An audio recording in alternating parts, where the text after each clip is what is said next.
এটা হচ্ছে কিশোরগঞ্জ জেলা ভাইরাল কাঠের ব্রিজ।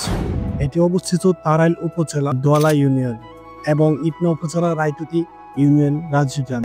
এই ব্রিজটা তাড়াইল থানা এবং ইটনা থানাকে একসাথে সংযোগ করে। এই ব্রিজটি হিদলজানি ফেরিঘাটের বিকল্প হিসাবে বর্ষাকালে ব্যবহার করে। যেহেতু এই ব্রিজটি মসজিদ মাদ্রাসার ফান্ড থেকে সম্পূর্ণ করা হয়েছে, সেহেতু অবশ্যই এটা পারাপারের জন্য 10 টাকা টোল বাবদ আদায় করা হয়। আপনারা যারা এখনো এটা ঘুরতে আসেন নাই তারা অবশ্যই আসতে পারেন। এখানে বিকালের নিরিবিলি পরিবেশ আপনাকে অবশ্যই মুগ্ধ করবে। এখানে শত শত মানুষ প্রতিদিন বিকাল বেলায় ঘুরতে আসে। আপনিও আসতে পারেন আপনার পরিবার পরিজনকে সাথে নিয়ে।